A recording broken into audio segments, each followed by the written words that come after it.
morning, everybody. It is Monday, I don't even know what day it is. One, two, three, I guess May 3rd. Um, and this is our morning drive live.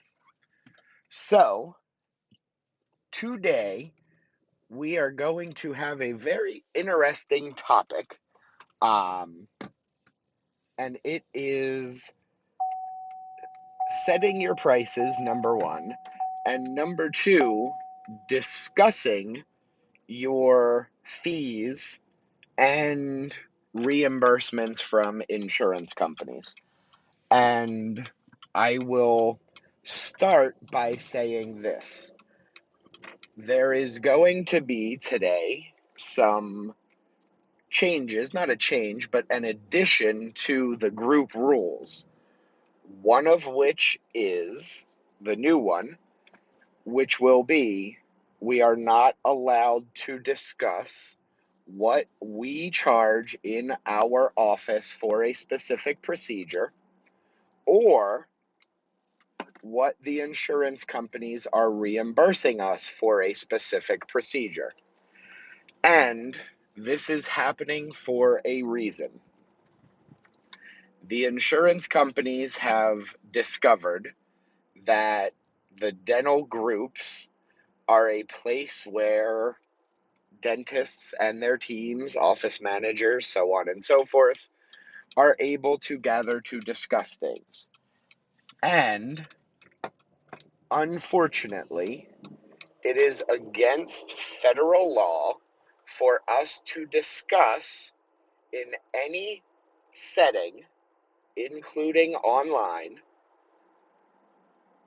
pricing, set fees, or reimbursements from insurance companies. It's against anti-collusion laws that are federal precedents, and we're not allowed to do it. It could be seen as price fixing, it could be seen as price setting, and is not something that we are allowed to do. So, the question then becomes, how do we go about figuring out what to charge for a service? What our fee should be for a service? So, I'm going to talk about that, but I just want to preface this by saying, please, please, please understand you are not allowed to publicly post in a group designed for dental people, for dental professionals. You are not allowed to post your prices, your fees, what you charge for something, what your reimbursement rates are from a specific insurance company. You are not allowed to do that. So, unfortunately, at this point, if there are any posts in the group about what do you charge for this code? What do you charge for this code? What is your average reimbursement for this code? Those posts or those comments will have to be deleted. Um, this is all happening for a reason, but it is unfortunately where we are. So, my suggestions for you guys are, I have a couple. If you want to know what the average fee is in your area, get a fee report. A lot of supply companies can offer them. Um, I know a number of companies that offer them, and they will break down by code and then by percentile, 40th percentile, 50th, 60, 70, 80, 90, what the average fees are in each percentile, in each zip code for each service code. You can get them by zip code, you can get them by the first three digits of your zip code. But if you want to know what people in your area are charging for a specific service, get one of those reports. The other thing you can do is check out fairhealthconsumer.org. It's a little more time consuming. It's going to take a little while, but it shouldn't take very long if you're just looking for your top 20 or 30 codes. So, definitely something to keep in mind. That, in my opinion, that fairhealthconsumer.org, if you're looking for just a very small number of codes, 20 or 30 codes, go there. It's free. You can search by zip code. You don't get the percentile breakdown as much, but you do get to see what each service code is being charged on average in your area, in your zip code. So the other thing I want to talk about when we talk about setting your fees, what you're charging for a specific service. And, we've talked about this before when we talk about more of the business side of dentistry, is knowing what your overhead is, knowing what your costs are. So you should know what it costs your office to do a prophy. You should know what it costs your office to take a 4-bite wing series. Time, materials, expense, equipment, so on and so forth. At the very least, know what your average operating expense is by the hour, and then you can break it down by time. That's not as accurate, but it's something you can do. And then we set our fees based on what we want our profit margin to be. So if we're aiming for a 50% overhead on across the board, that's our budget. If we bring in $100,000, we want $50,000 of that to be spent on overhead expenses. Then when we're setting our prices, if I know a prophy costs me $37 to perform, then I know I need to charge $74 for that prophy in order to be at a 50% overhead. That is how we should be setting our prices. You have to know what your fees are or what your expenses are in order to set your prices. So if you have any questions about that, let me know about as far as price setting and how you should figure out what your overhead expenses are on our website, practicemechanic.com.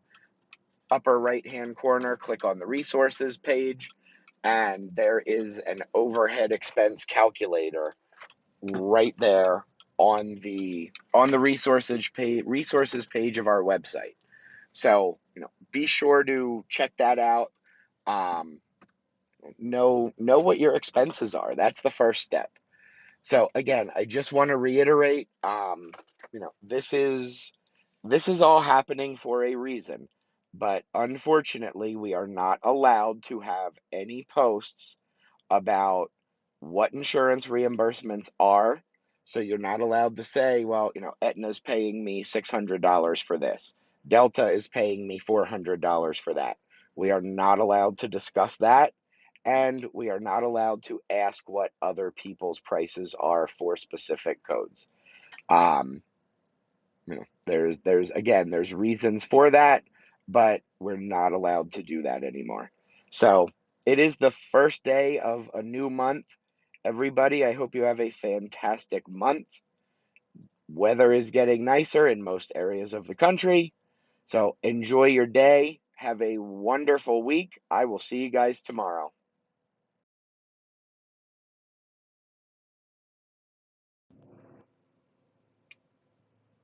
Good morning, everybody. It is Tuesday, May 4th, and this is our morning drive live. I want to talk today about different adjustment types, and when the appropriate times to use them are. So everybody knows the basic adjustment types. They're customizable within your software, so you can create different types of adjustments. So you can have a Blue Cross Blue Shield adjustment, You can have a delta dental adjustment, all of the different adjustment types that you're in network with. But the question then becomes, do they go against production or do they go against collections? And there's specific times when you would want them to go against one or the other. So, for me, anytime money wasn't collected, that's going to go against collections, obviously. So if a bad debt write-off is being done, that goes against collections. If we are forgiving a balance for some reason, that goes against collections. If we are giving a senior citizen discount, that goes against collections. However, there are times when it should go against production as well. Some of those times are if a insurance company that you are in network with collapses a panoramic x-ray, 4 bite wings, and 2 PAs down to an FMX. The difference, we'll use round numbers. Let's say the insurance company allows $80 for a pan. They allow $20 for the first PA, $15 for the second PA, and $35 for the 4 bite wings. That's $150. But if they collapse that to an FMX and they only allow 90, you're going to do a $60 adjustment, the difference between the 150 that you charged out or were expecting to collect, down to $90, so a $60 adjustment against production. Because when you took the pano, the bite wings, the PAs, you didn't actually take each of those individual x-rays. You did, but you really didn't, because you're in network and all of those x-rays together are an FMX. So you actually produced an FMX. So that I would do against production. If an insurance company does adjustments, which they all do, there's in-network adjustments. Those in-network adjustments, the difference between the $100 you charge for a pro fee and the $75 that you write off as a Delta Dental write-off, a Delta Dental contractual adjustment, that is against production, not collections. Because if you're in network and you did that pro fee, did you actually produce 100 or did you actually produce 75? You actually produced $75. Because you're in network, you've agreed to that fee. You didn't produce $100, you produced 75. So I want to look at those numbers because they really help us to identify weak places in the office, identify areas for improvement. So if I know a huge number of adjustments are being done against collections, I can look at that and figure out where the system is breaking down, that we're not collecting what we should be. Is it bad debt write-offs? Are we forgiving too much? Is the doctor doing a professional courtesy discount? Which, I hate. I hate those, because I think we should be paid what we're worth, without discounting. Nobody else discounts anything. Very few medical professionals discount anything. I've never seen a cardiologist run a coupon, get a double bypass and we'll do a triple bypass for free. I've never seen that happen, but for some reason in dentistry, we feel the need to incentivize patients. But looking at those adjustment types will help us identify that. The same way, having a specific breakdown, a specific adjustment type for each insurance company.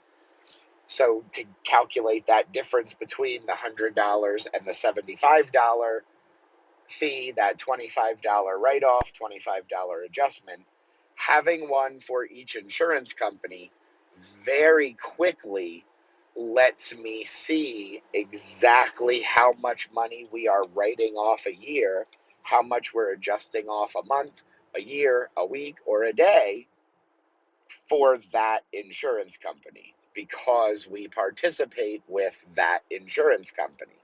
So I want to know those things, especially when I look at analyzing our network participation, figuring out who should be the first one we drop, who should be the second one we drop, who should we keep, if any, who should we renegotiate. I want to look at those because I know, if I'm writing off 12% through Carrington, but I'm writing off 28% for Aetna, I know I can go in network with Aetna through Carrington and reduce that. So I maintain those patients. I still stay in network if I want to, but I'm doing it the same work at a higher fee. And these are numbers that we need to be looking at. These are numbers that every dentist, every office manager, every front desk manager should know, really very quickly, if not off the top of their head. So that's different adjustment types. We'll talk more about that maybe later on this week. There's some other things I want to get in regarding that, but I am here. Everybody have a great Tuesday, and I will see you tomorrow.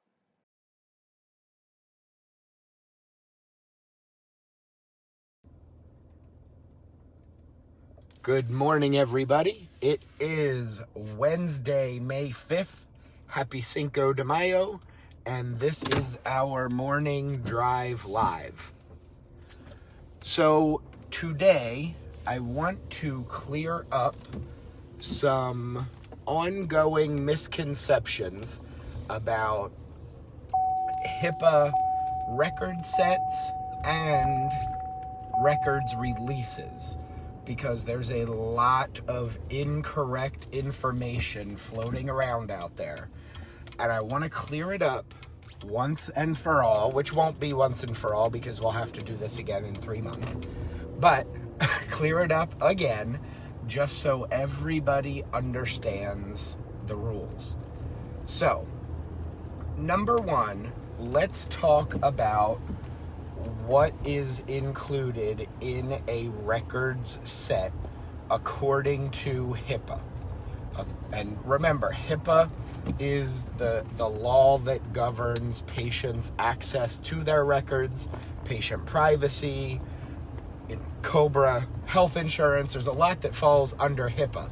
But one of those things is patient records.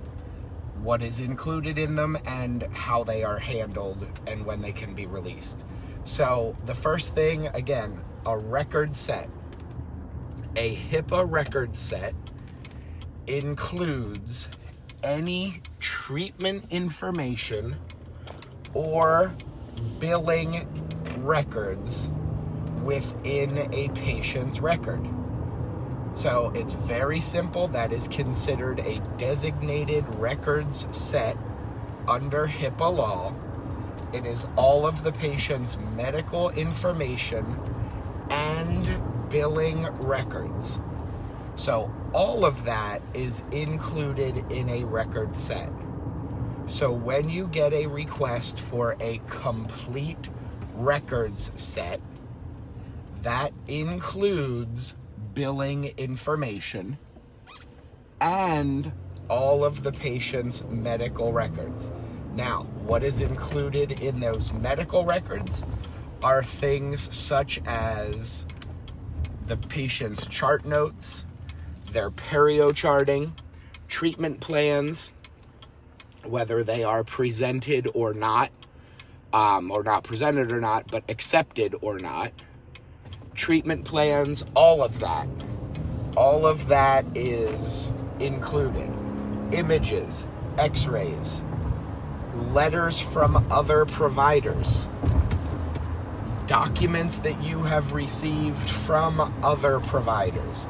So if you get a set of x-rays from another dentist, you put those into your software, whether you scan them in, whether you however you do it, however you get them into the patient's record, scanning them in, taking a picture, whatever it may be.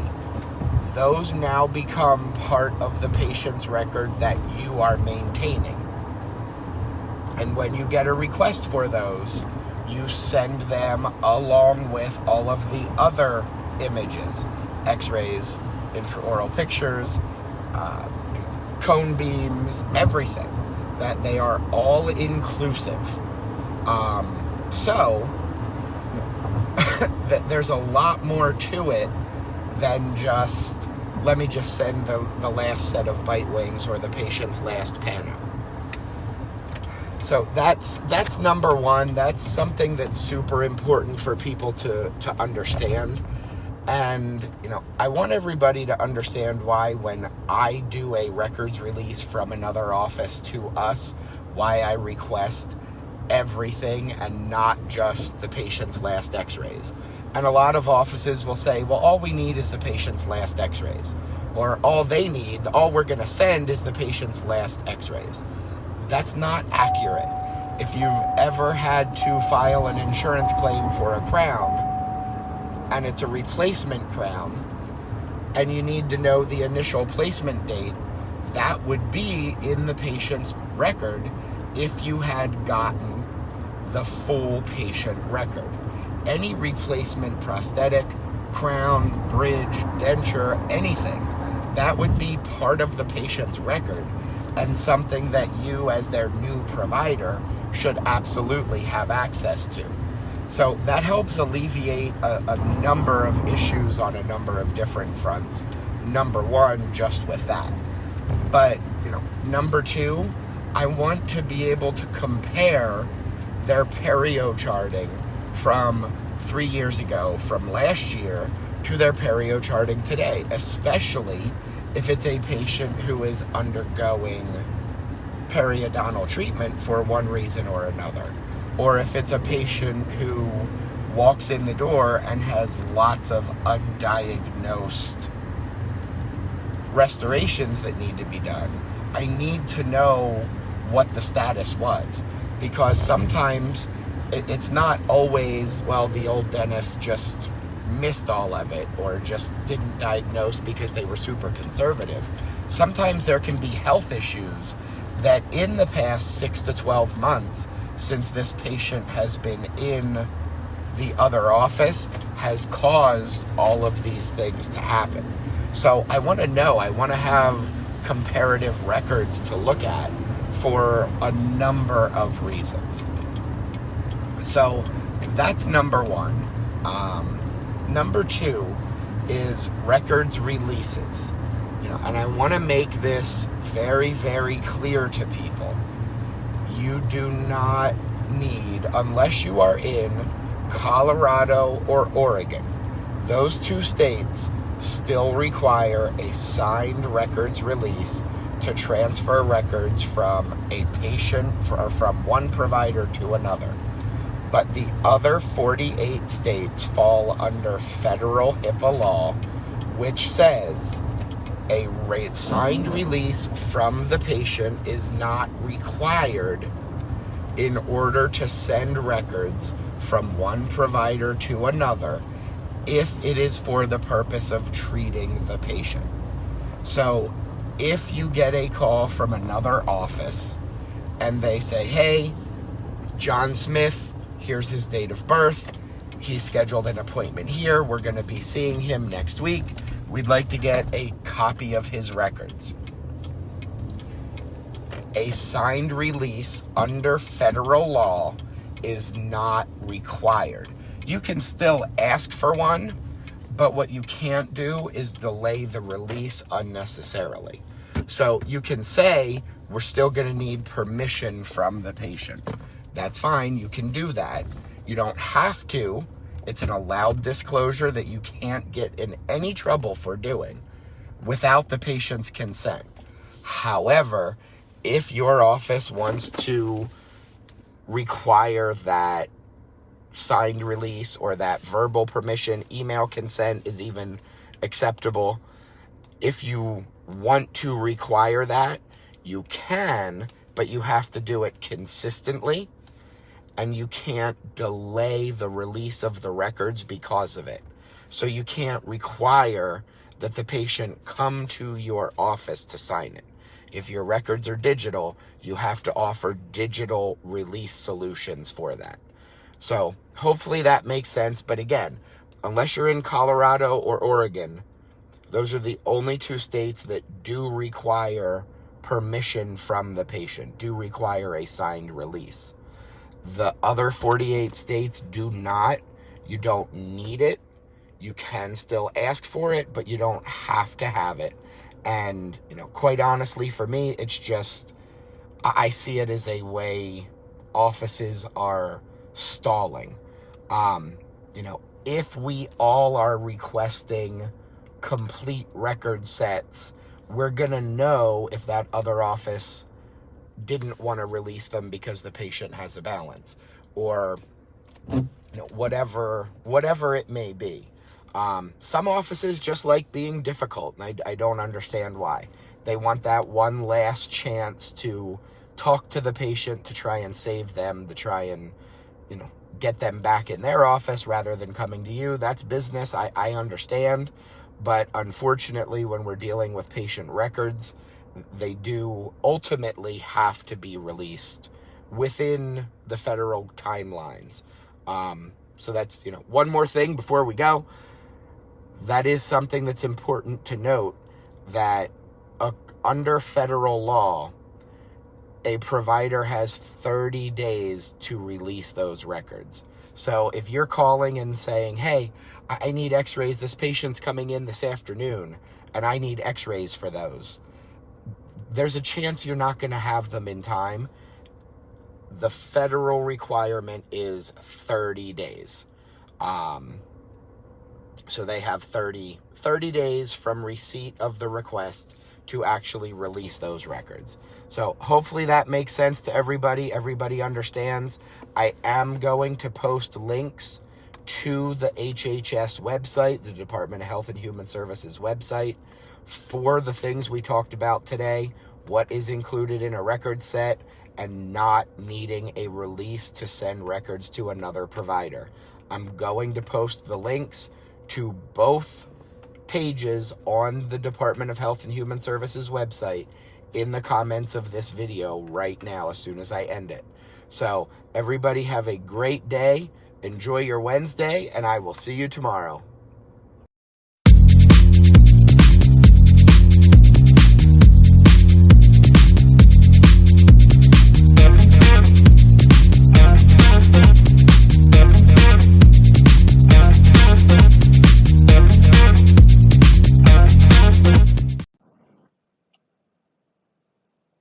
Good morning, everybody. It is Thursday, May 6th, and this is our morning drive live. I want to talk today about periodontal treatment planning. I know we've talked about this once or twice before, but it's always a good idea to revisit it because I'm seeing in a lot of groups people confused about this and confused about what the process should be. So I want to address it again, get it out there one more time. Hopefully it will continue to help clear up any misconceptions or any unknowns that people have. So when a patient comes into your office, whether they're a new patient or an existing patient, if they have so much calculus buildup that you cannot accurately perio chart their full mouth, you're not able to complete your comprehensive exam because, as we know, part of a comprehensive exam is full perio charting. You're not able to complete that because of the calculus buildup. Then the only thing you can do is a full mouth debridement. That is it. D4355. If you can't accurately perio chart, no matter what, the only thing that you can do is a D4355, full mouth debridement. So, you do the full mouth debridement. You cannot bill that out with a DO150 or a DO180 because the whole purpose of the code, and it says right in the code descriptor, right in the description of the code, it says full mouth debridement to enable comprehensive examination on a subsequent visit. So what that means is, even if your doc says, well, I'll do the comprehensive exam, I'll do the exam after the gross debridement, after the full mouth debridement, it can't be done that way. It has to be done on a subsequent visit at a later date, a different day. You can bill a limited exam with that, a DO 140, but you cannot bill a DO 150, you cannot bill a DO 180, cannot bill any comprehensive evaluation with the D4355. So, again, if you're not able to perio chart the full mouth, the only code you can do is a D4355 full mouth debridement. So now let's say either we've done the full mouth debridement and it's, we'll say 2 weeks later, or the patient comes in and you are able to get accurate periodontal charting. Now we have to look at, based on the charting, based on the x-rays, we have to evaluate the pocket depth and bone loss.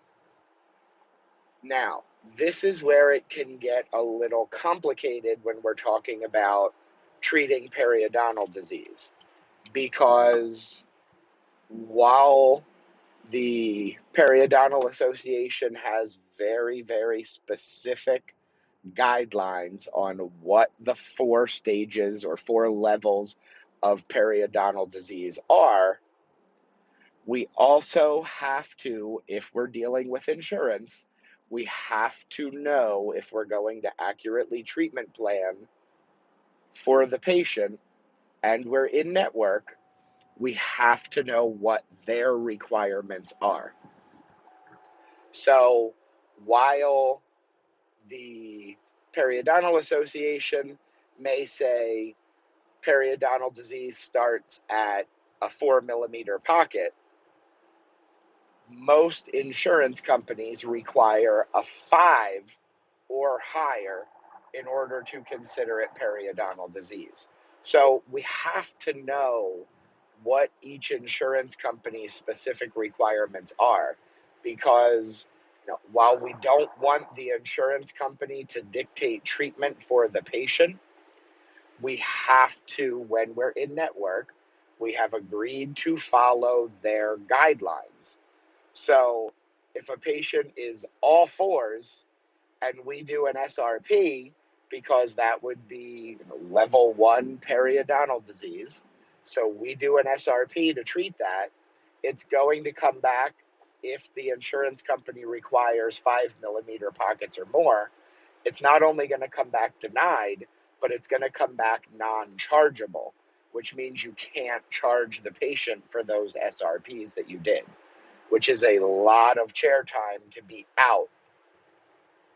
if we haven't followed their guidelines. So we have to know their guidelines. And again, we don't want the insurance companies dictating treatment. And remember, this is what I say when people say, well, they denied it and said we can't charge the patient. They're dictating treatment. They're not dictating treatment. You're welcome to do the SRP. You're just not welcome to charge for it. And so they're not dictating treatment, they're dictating the payment. And that they absolutely are allowed to do because you've contractually agreed to allow them to do that. So, we'll break this down. You do the gross debridement, or you don't need to because you're able to do the comp exam at the patient's first visit. Either way, we're now 14 days after a gross debridement, or we're, day one when the patient walks in and we can perio chart. Now we have to divide the patient into really one of four buckets. They're either a prophy patient, which means everything is good, they're healthy, life is wonderful, they're all, ones, twos, and threes, there's no bone loss, everything is good. Boom, they become a prophy patient, and you continue as normal. The second bucket is the 4346 code, scaling in the presence of gingivitis.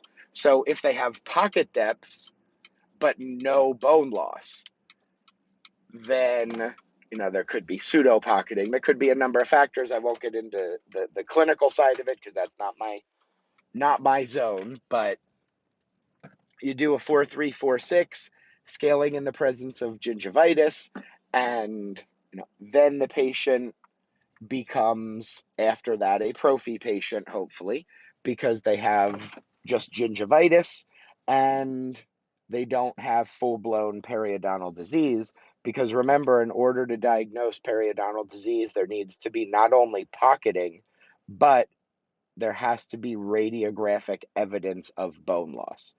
So they could be that 4346 if they have just gingivitis. It's not periodontal disease yet, so we're trying to prevent that. The second bucket is where I typically find the vast majority of people fall, which is where they have some level of periodontal disease. So we're going to do the SRP, we're going to do the scaling and root planing, and then after that, remember, the patient becomes a periodontal maintenance patient. They're no longer a prophy patient, they're a periodontal maintenance patient. And then that fourth bucket is somebody who is eights and nines, and there's not a lot you can do to really save anything. Those I would refer to either a periodontist or, have the teeth extracted and whatever at that course, at that point, whatever clinically is acceptable is what you're going to do. But if they're just so far gone that there's nothing you can do, refer them out, or, extractions, implants, grafting, so on and so forth. So, those are the four buckets, but, we have to remember when we're dealing with the insurance companies, we have to remember what their specific guidelines are, because they may not always match what the Periodontal Association says is periodontal disease. So while they say it's a 4, the insurance company is going to require 5s or more. You can still do the SRP, you just can't charge for it. So that's where it really breaks down. I know there's a lot of confusion about that. And it was interesting. There's another group where somebody posted some x-rays of a patient and said, look at these x-rays. Can you believe that the insurance company denied this and said this patient doesn't have periodontal disease? And I'm amazed when I look at the responses. You've got 20 different dentists who each one is giving a different diagnosis. So, remember, the people reviewing these claims at the insurance companies either are or were dentists most of the time. So it's very interesting for me to see 20 dentists come up with 20 different diagnoses, and then these are the same people that retire or become, disabled and unable to continue practicing, and they go to work for the insurance companies reviewing claims, and we get so many different answers because every time a different person reviews your claim, a different doctor, you're possibly getting a different diagnosis. So that's why requesting peer-to-peer reviews, getting your doctor on the phone with their doctor is so important if you do have denied claims. We always request a peer-to-peer review on the first denial. The minute we get a denial, our initial appeal goes out with a request for a peer-to-peer review because I want to get them on the phone. I want to get them talking because you could have 10 different dentists reviewing your claims and get 10 different responses. So, just something to keep in mind. That is the process. I'm going to post a link to our flow chart. It looks like everybody else's flow chart because it's the right flow chart for treating periodontal disease. I will post that link in the comments of the video here in the Facebook group today. So I am here. Everybody have a great day. Tomorrow is Friday, and I will see you then.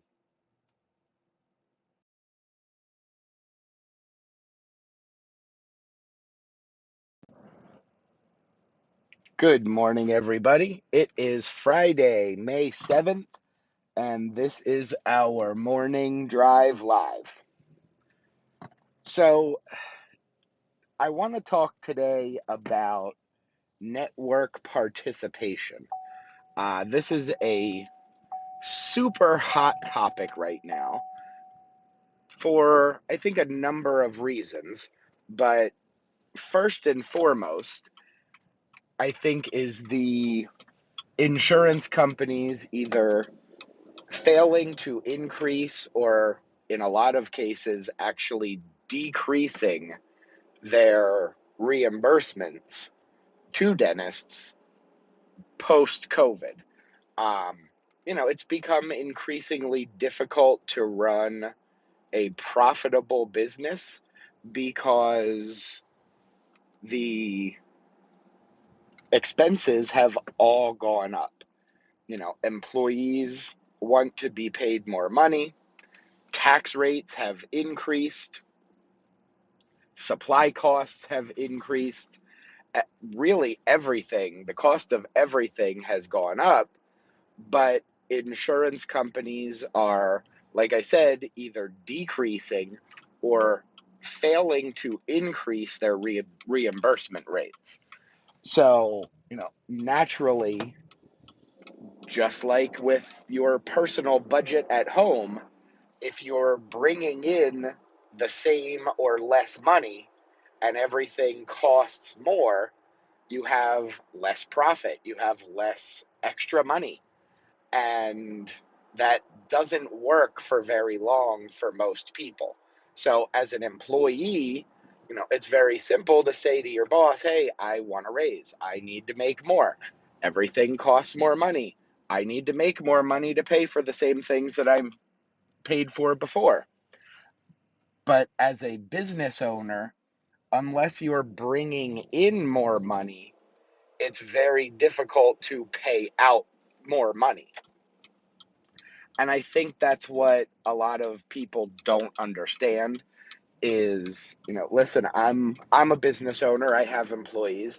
I'd love to be able to pay every single one of them $100,000 a year. It has to work within the budget of the company in order to be able to do that. So, because of that, because of the fact that insurance companies aren't reimbursing as much as they did, they've actually decreased reimbursements because expenses have gone up, reimbursements have decreased. A lot of dentists now are looking at dropping insurance companies, going out of network. And, I do think that's actually a good idea in a lot of cases. Now, listen, there are some demographics, and this is a very geographic and demographic specific decision. But I think it can work in a lot of them, not 100%. Certainly not every single office in the country is ever going to go out of network. However, there are some ways to make it work, or at least to limit your participation to what would be considered your best insurance companies, your best contracts, your best reimbursements. But remember, what's best isn't always just the one that pays more. There's a lot of other factors that go into that. So, for me, the first step in determining which networks we're going to stay in network with and which ones we're going to drop participation, we're going to change our participation, is, yes, looking at the fee schedules. And I want to know what percentage of my UCR, of my office fee, what percentage am I giving away to that insurance company as a marketing expense? Because that's what it really is. It's a marketing expense. You're giving them that 20, 30, 40, 50% discount in exchange for them sending you patients so that you don't have to spend money on marketing to get those patients in yourself. And I will say that can be some of the most expensive marketing that's out there. I typically look at a 3 to 7% of collections budget for marketing for a normal dental office. And there's not very many fee schedules that only require you to write off 5% or 7%. Most of them are in that 30, 40, 50% range of writing off to your UCR. So that's the first step that we look at, is the fee schedules. We want to know what percentage of our UCR we're writing off in order to get patients from that insurance company. The second thing that we look at is the number of patients. So we could have 1,000 patients, 25 of them have Aetna, but 480 have Delta. Even if Delta is our lowest paying fee schedule, it may or may not make sense to drop them the most. And that's something that we need to look at to really determine which insurance company should be dropped. So, one of the things that we do in my office is a network participation analysis. So, that will tell us, okay, here's the fees, here is what the percentages are, here's the breakdown, here's how many patients you have that have that insurance. So, if you drop Delta and 100% of your Delta patients leave, here's what your production is today. Here's what your production will be when 100% of them leave. Here's what it'll be if 90%, 80%, 70%, 60%, so on and so forth. That way, we're able to make a much more educated decision on who it's going to be best to drop. I will say there are other considerations that have to be taken into account that a lot of dentists don't want to think about. The employees don't want to think about. But in a lot of cases, you can actually drop network participation. You can drop your participation with certain insurance companies. You can work a day less a week, or a half a day less a week, whatever it may be, and actually make more money, actually net more profit from those reduced hours. So that's all something that you need to think about. I don't want anybody getting caught up thinking, well, we're just going to look at our lowest fee schedule and that's who we're going to cut first, because there is a lot more that goes into it than just that. So I am here. It is Friday. Everybody have a great day. Have a fantastic weekend. And a wonderful Mother's Day for all you mothers out there. And I will see you guys on Monday.